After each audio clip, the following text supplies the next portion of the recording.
The Lord be with you. A reading from the Holy Gospel according to Mark.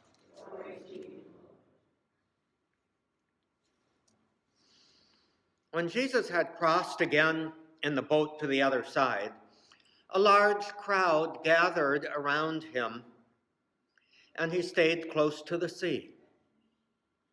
One of the synagogue officials, named Jairus, came forward.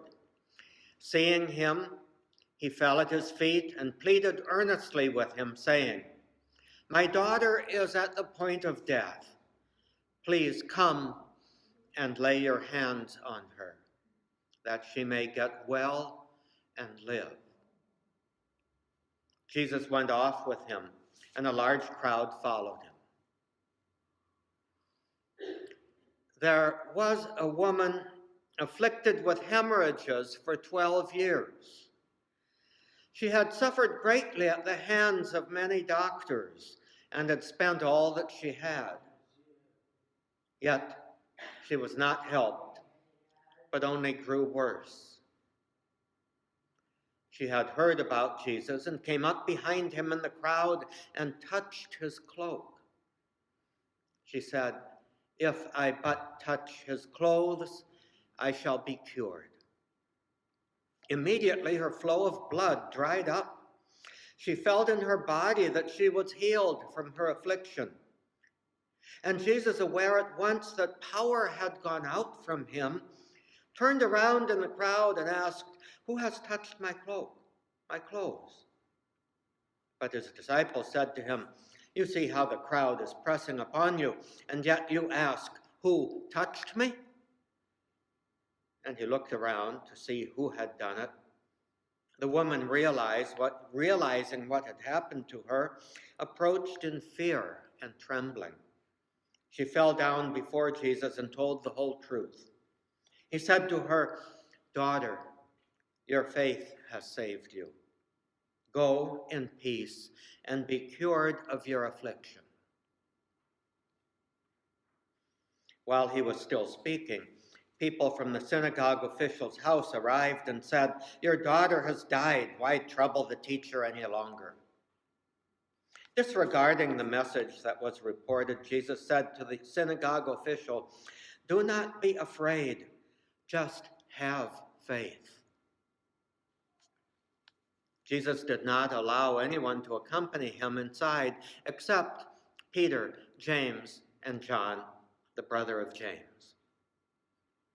When they arrived at the house of the synagogue official, he caught sight of a commotion, people weeping and wailing loudly. So he went in and said to them, "Why this commotion and weeping? The child is not dead, but asleep." And they ridiculed him. Then he put them all out. He took the child's father and mother and those who were with him and entered the room where the child was. He took the child by the hand and said to her, "Talitha koum," which means, "Little girl, I say to you, arise." The girl, a child of 12, arose immediately and walked around. At that they were utterly astounded, and he gave strict orders that no one should know this, and said that she should be given something to eat.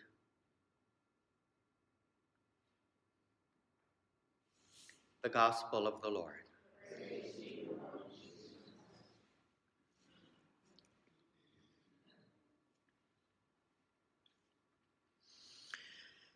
I think there are two major takeaways that I would like to unpack just a little bit about this story as it is narrated here in the Gospel of Mark. For one thing, the first takeaway is this: be very careful of interruptions to your plans, because grace will more often be found in the interruption than in your plan. no matter how good and holy your plan may be. God is probably speaking to you through the interruption, just as obviously happened in this event. Jesus is on his way to fulfill the request of the synagogue official, and an interruption happens. Actually, this interruption is a rather strange one, because this woman with the flow of blood, the hemorrhage, was unclean and not permitted to be in public. And anybody who touched her or whom she touched would also be unclean. And she could have suffered the death penalty for the act that she did. She could have been stoned if it was revealed what her action was. To deliberately render a rabbi, a teacher, Jesus, unclean, ritually unclean by her action. That took a lot of courage, or perhaps we might say chutzpah. And yet she did it. She tried to do it stealthily without being noticed. Jesus, however, called her out. He let himself be interrupted, and then he called her out. And she had to confess what she did, even though that might mean she could be put to death. But she did it. And Jesus, of course, did not condemn her, as some of the strict people according to the law would, but he commended her faith. And Jesus makes it clear, it was her faith that released the healing power from him. And then he goes back on his way, and here is the second takeaway. Because the synagogue official learns that his daughter had died. Well, this woman made you late, but it's no longer anything you can do anything about. So don't bother. And Jesus says, hey, wait a minute. Have faith. Now it's interesting, he had just commended this woman for her faith.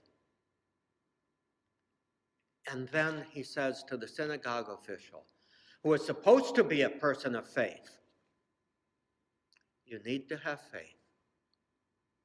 It is your faith that will save your daughter. Have faith.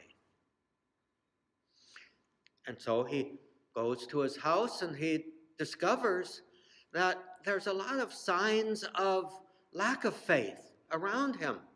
These people who are weeping and wailing loudly. And he puts them out and they ridicule him. Certainly a sign of lack of faith. But he goes in and simply does something else contrary to the law that would render him unclean. Jesus let himself be made unclean, ritually unclean, twice in this reading. Being touched by the woman with the flow of blood, and then touching the corpse of this little daughter. He reaches out and touches her, takes her by the hand, disobeys the law, the letter of the law, and raises her up. And clearly he does that because the parents, the synagogue official, was increased in faith.